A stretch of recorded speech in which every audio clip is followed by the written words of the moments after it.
Good morning, people. Hope you all recovered from the bank holiday weekend.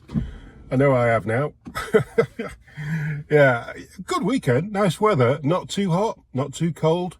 None of that terrible weather syndrome that we've been having that liberals say we have. So, yeah, no complaints there. Let's talk about things to do with the weather, though, and that's solar panels. I saw this tweet from Emily. I'll just move her over there so we can put her tweets here, yeah? So I saw this tweet from Emily Rarick on X, and she was saying that putting solar panels on our home was the worst financial decision we have ever made. We were told that we would get back $8,000 in our taxes for them. That was a lie. We were also told that it would increase our home value, and that is also not true. We have now found out that most of the insurance companies in our area will no longer insure homes with solar panels on them due to damage to roofs, potential leaking and possible storm damage. It is going to make selling our home incredibly hard and we may potentially have to pay them off in full, remove them and then re-roof our home. Actually, I had my home re-roofed last year. We had some Asian guys come around.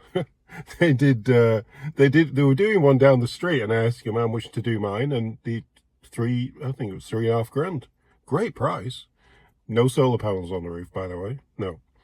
So she's recommending, do not buy solar panels. We learned the hard way. She went on to say, Emily, even if you pay for your panels outright, it's still a huge risk to your home. It can cause leaks, roof damage, and panels can be ripped off or damaged due to storms.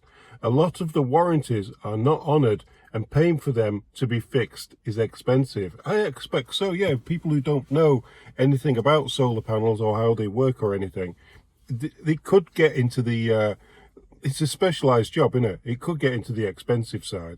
And what about the batteries? You need the batteries, don't you? The batteries aren't cheap. People who live off grid also sometimes have issues due to high costs, reliance on batteries and backup generators, energy consumption changes, and maintenance. There are many issues with solar panels aside from what we have experienced. Well, the rush to net zero by Carney and his Liberal government is going to incorporate things like wind turbines in your back garden and solar panels on your roof. And well, I'm not sure if a solar panel could charge your car, but you're going to have electric cars sat in your garage charging up, and they could be like a ticking time boom thing, couldn't they? Darlene Schmidt, she's a real estate agent in Arizona, living on the sun's surface. It gets really hot there.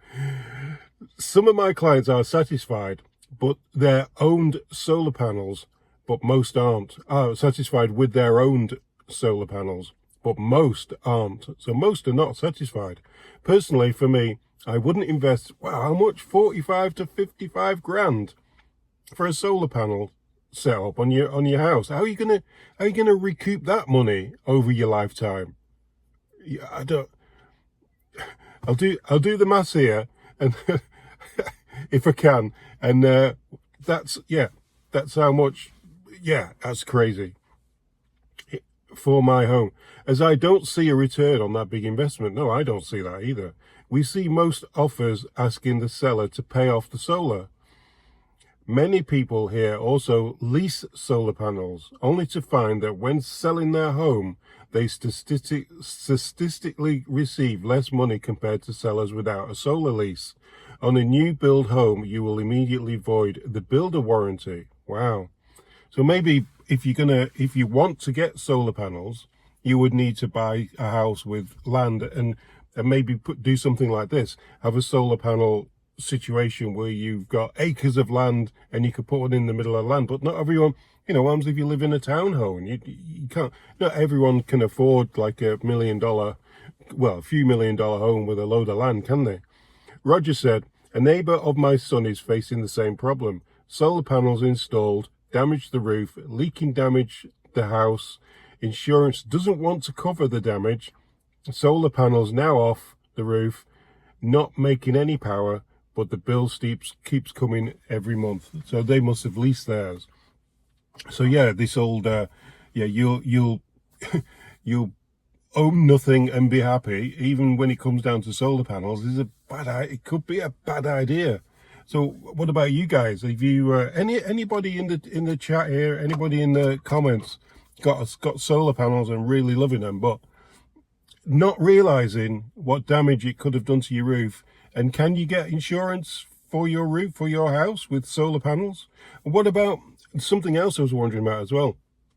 What about house insurance, home insurance, if you've got an EV car and you're putting that car in the garage? Are you telling the insurance that you're parking that car inside your garage to charge it? And are they charging the same amount of insurance for your home?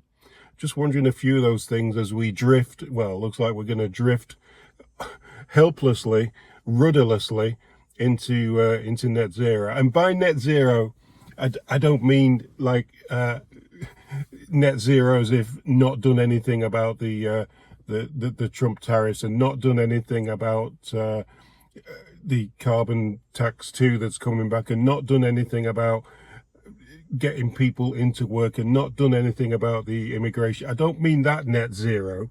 I mean the one where he wants to make everything work without any liquefied fuels. Anyway, see you on the next one, guys.